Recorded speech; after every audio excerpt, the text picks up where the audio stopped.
Top view. ನಾವಿರುವಂಥದ್ದು Someshwara beach. Someshwara ಬೀಚ್ನ ವಿಶೇಷತೆ ಏನಂತಂದ್ರೆ ಜನಗಳು ಯಾರು ಇರಲ್ಲ ಗುರು. ನೋಡಿಲ್ಲ,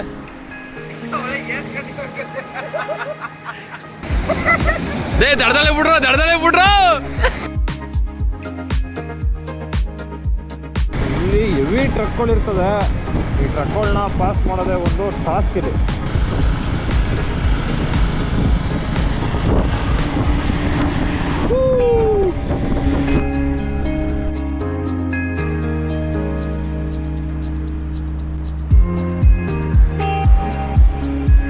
ಸ್ನೇಹಿತರೆ, ಇವಾಗ ನಾವಿರುವಂಥದ್ದು ಸೋಮೇಶ್ವರ ಬೀಚ್. ಸೋಮೇಶ್ವರ ಬೀಚ್ನ ವಿಶೇಷತೆ ಏನಂತಂದರೆ ಜನಗಳು ಯಾರು ಇರೋಲ್ಲ ಗುರು. ನೋಡಿಲ್ಲ, ಫುಲ್ಲು ಖಾಲಿ. ಬೆಳಗ್ಗೆಯಿಂದಲೂ ಇದ್ದೀವಿ. ಸಂಜೆ ಮೇಲೆ ಸನ್ಸೆಟ್ ನೋಡೋಕ್ಕೆ ಸ್ವಲ್ಪ ಜನ ಬರ್ತಾರೆ. ಅಲ್ಲೂ ಆವಾಗಲೇನು ಜಾಸ್ತಿ ಜನ ಇರೋಲ್ಲ, ಸ್ವಲ್ಪ ಜನ ಬರ್ತಾರೆ. ಬಟ್ ಇವಾಗ ಮತ್ತು ಬೆಳಗ್ಗೆ ಬಂದರು ಅಂತ ಯಾರೂ ಇಲ್ಲ. ಸಖತ್ತಾಗಿದೆ. ಇಲ್ಲಿ ಏನೋ ಆಟ ಆಡ್ತಾರೆ. ಇಲ್ಲಿ ನೋಡ್ರಪ್ಪ, ಸ್ಯಾಂಡ್ ಬಾತ್ ಮಾಡ್ತಾವ ಇವನು. ಇವಾಗ ಏನೋ ಇದು ಗುಡ್ಡೆ ಹಿಂಗ್ ಕಟ್ಟಿದಿರಲ್ಲ, ಇಷ್ಟು ಅಪ್ಪ ಅದಲ್ಲ ಇದು.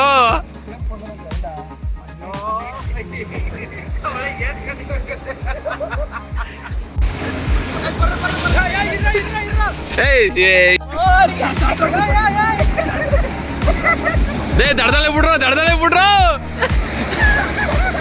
ಏಯ್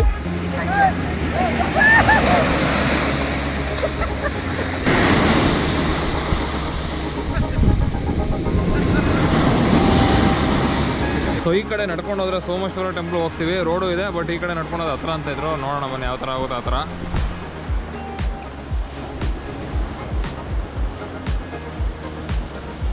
ಈ ಬಿಸಿಲಲ್ಲೂ ಕೂಡ ಸಂಜೆ ಟೈಮು ಅಲೆಗಳು ಜಾಸ್ತಿ ಆಗ್ತವೆ ಅಂತ ಹೇಳ್ತಾರೆ. ಬಟ್ ಈ ಬಿಸಿಲಲ್ಲೂ ಕೂಡ ಎಷ್ಟು ರಭಸವಾಗಿ ಬರ್ತಾ ಇದೆ ಅಂದರೆ ಅಲೆಗಳು ಬೆಳಗ್ಗೆಗಿಂತ ಇನ್ನೂ ಜಾಸ್ತಿನೇ ಬರ್ತಾ ಇದೆ.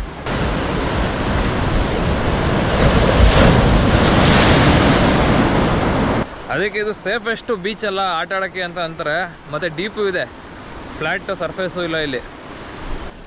ಇವಾಗ ಸೋಮೇಶ್ವರ ಬೀಚ್ ಹತ್ರ ಇರುತ್ತೆ ಸೋಮೇಶ್ವರ ಟೆಂಪಲ್ಗೆ ಹೋಗ್ತಾ ಇದ್ದೀನಿ. ಫ್ರೆಂಡ್ಸ್ಗಳೆಲ್ಲ ಬರ್ತಾ ಇದ್ದಾರೆ. ನಮ್ಮ ಜೊತೆ ಹರೀಶ್ ಇದ್ದಾನೆ. ಬನ್ನಿ, ಇಲ್ಲಿಂದ ನಮ್ಮ ಹೋಮ್ ಸ್ಟೇ ಬೀಚ್ ಹೌಸಿಂದ ಒಂದು 400 ಮೀಟ್ರ್ ಆಗ್ತದೆ ಅಷ್ಟೇ. ಈ ತೀರದ ಮೇಲೆ ನಡ್ಕೊಂಡು ಹೋದರೆ, ಅಲ್ಲಿಂದ ನಡ್ಕೊಂಡು ಹೋದರೆ ಏನೋ ಒಂದು 1 ಕಿಲೋಮೀಟ್ರ್ ಅಂತ ಇದ್ರು. ಸಮುದ್ರದ ತೀರದಲ್ಲಿ ನಡ್ಕೊಂಡು ಹೋಗೋ ಮಜಾನೇ ಬೇರೆ ಗುರು.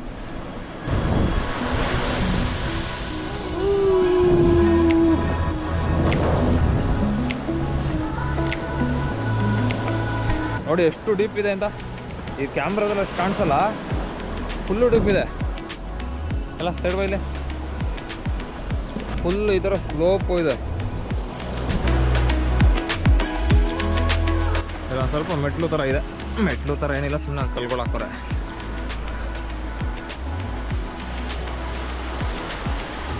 ಇಲ್ಲಿಗೆ ಬರ್ತಾರಂಥದ್ದು ನಾನು ಕೂಡ ಫಸ್ಟು ಟೈಮು. ಚೆನ್ನಾಗಿದೆ ಒಂಥರ ಈ ಫೀಲು. ಹೊಡಿತು ನೋಡು, ಬತ್ತು ಹೊಡಿತು.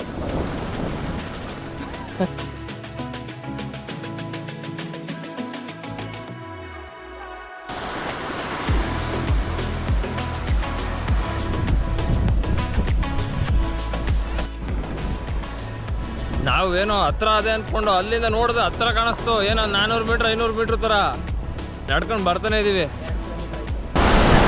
ಅಲ್ಲಿ ಕಾಣಿಸ್ತಾ ಇದೆಯಲ್ಲ ಅದೇನೆ, ಇನ್ನೂ ಸುಮಾರು ದೂರ ಇದೆ ಗುರು.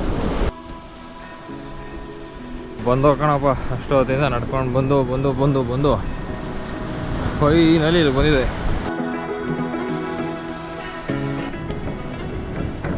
ನೋಡಿ ಮೆಟ್ಲು ಎಲ್ಲ ಹಳೆಗಳ ಹೊಡೆತಕ್ಕೆ ಉದ್ರೆ ಹೋಗಿದೆ. Top view.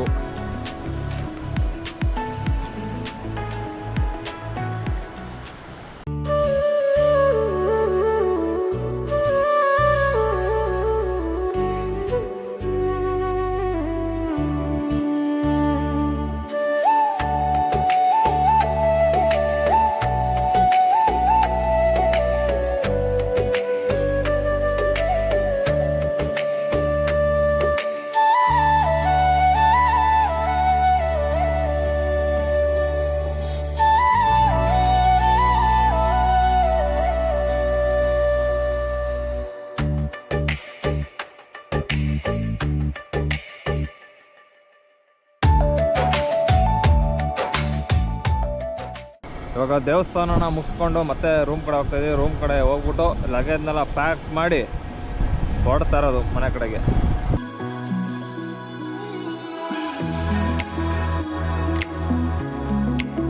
ಸ್ನೇಹಿತರು ಎಲ್ಲ ರೆಡಿ ಆಗಿದೆ, ಆಲ್ ಸೆಟ್.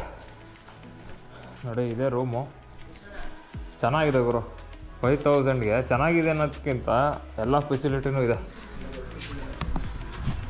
ಇಲ್ಲೆಲ್ಲ ರೆಡಿ ಆಗಿದ್ದೀವಿ, ನಾವು ಹೊರಡೋದೆ. ಕೊಟ್ಟ ಕೊಡು ಕೊಡು. ನೋಡಿ ಇದೆ ಸ್ಟೇ ಬಂದು ಇದೆ, ಫುಲ್ಲು ಗ್ರೀನರಿ ಇದೆ, ಒಳ್ಳೆ ಸ್ಪೇಸು, ಚೆನ್ನಾಗಿದೆ. ಓರೋ ಹೋಮ್ ಸ್ಟೇ ಅಂತ ಇದೆ. ಓರೋ ಹೋಮ್ ಸ್ಟೇ ಅನ್ನೋದ್ರಲ್ಲಿ ಸ್ಟೇ ಆಗಿದೆ ಇದು. ಇದೆಲ್ಲ ಮಾಮೂಲಿ ಸಿಂಗಲ್ ಬಿಡ್ದು. ಇದು ಮಾಮೂಲಿ ಗ್ರೂಪ್ ಬಂದರೆ, ಫ್ರೆಂಡ್ಸ್ಗಳು ಬಂದರೆ ಈ ಥರ ಇರ್ತದೆ. ನಮಗೆ 5000 ಆಯಿತು ಈ ರೂಮ್ದು. ನೋಡಿ ಇಲ್ಲಿ ಸ್ವಿಮ್ಮಿಂಗ್ ಪೂಲ್ ಇದೆ, ಬೀಚಲ್ಲಿ ಆಟ ಆಡ್ಕೊಬಂದು ಸ್ವಿಮ್ಮಿಂಗ್ ಪೂಲ್ ಬೀಳ್ಬೋದು. ಸ್ವಿಮ್ಮಿಂಗ್ ಪೂಲ್ ಬಿದ್ದುಬಿಟ್ಟು ಹೋಗಿ ಸ್ನಾನ ಮಾಡ್ಕೋಬೋದು.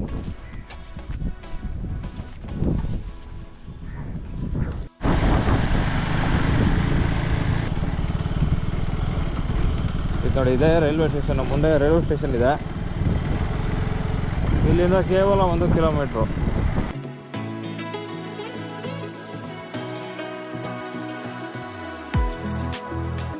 ಸ್ನೇಹಿತರೆ ಇವಾಗ ಗುಂಡಿ ಹತ್ತತ್ರ ಬಂದಿದ್ದೀವಿ. ನೋಡ್ತಾ ಇರ್ಬೋದು, ಫುಲ್ಲು ಕಾಡು ಸ್ಟಾರ್ಟ್ ಆಗಿದೆ, ಫುಲ್ಲು ಹಚ್ಚ ಹಸಿರು. ರೋಡು ಕೂಡ ಸಕ್ಕತ್ತಾಗಿದೆ. ಅಲ್ಲಲ್ಲ ಸ್ವಲ್ಪ ಕನ್ಸ್ಟ್ರಕ್ಷನ್ ತಿಳ್ಕೊಂಡೆ, ಕಂಪ್ಲೀಟು ಮಸ್ತು ರೋಡು ಬರು. ಗುಂಡ್ಯದಿಂದ ಹೊರಡ್ತಾ ಇದ್ದೀವಿ. ಟೈಮ್ ಬಂದು 4:53 ಆಗಿದೆ. ಇಲ್ಲೇ ಸ್ವಲ್ಪ ಟೈಮ್ ಜಾಸ್ತಿ ಸ್ಪೆಂಡ್ ಆಗೋಯ್ತು. ನಾವು ಒಂದು 10 ನಿಮಿಷ ಅಂದ್ಕೊಂಡು ಅರ್ಧ ಗಂಟೆ ಮೇಲೆ ಆಗೋಯ್ತು.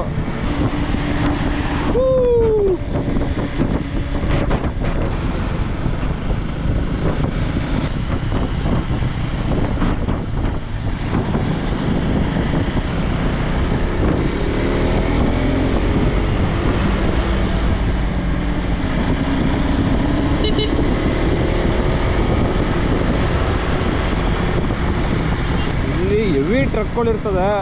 ಈ ಟ್ರಕ್ಗಳನ್ನ ಪಾಸ್ ಮಾಡೋದೇ ಒಂದು ಟಾಸ್ಕ್ ಇದೆ.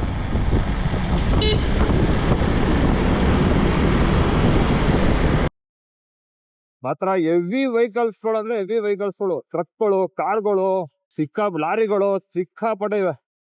ಸಕಲೇಶ್ಪುರಕ್ಕೆ ಬಂದಿದ್ದೀವಿ, ಫುಲ್ಲು ಕಾಫಿ ತೋಟದ ನಾಡು. ಈ ವಿಡಿಯೋನ ನಾನು ಇಲ್ಲಿಗೆ ಎಂಡ್ ಮಾಡ್ತಾ ಇದ್ದೀನಿ. ನಿಜವಾಗ್ಲೂ ಒಂದು ಒಳ್ಳೆ ಟ್ರಿಪ್ ಆಗಿತ್ತು ಗುರು ಇದಂತೂ. ಚೆನ್ನಾಗಿ ಎಂಜಾಯ್ ಮಾಡ್ದು. ಸೊ ಈ ವಿಡಿಯೋ ನಿಮಗೆ ಅಥವಾ ಈ ಸೀರೀಸು ನಿಮಗೆ ಇಷ್ಟ ಆಗಿದ್ರೆ ನಮ್ಮ ಯೂಟ್ಯೂಬ್ ಚಾನಲ್ನ ಸಬ್ಸ್ಕ್ರೈಬ್ ಮಾಡ್ಕೊಳ್ಳಿ. ಇನ್ನೂ ಹೆಚ್ಚು ವಿಡಿಯೋಗಳು ಬರ್ತಾ ಇರ್ತವೆ ಅಂತ ಹೇಳ್ತಾ ಮತ್ತೆ ಮುಂದಿನ ವಿಡಿಯೋದಲ್ಲಿ ಸಿಗೋಣ. ಧನ್ಯವಾದಗಳು.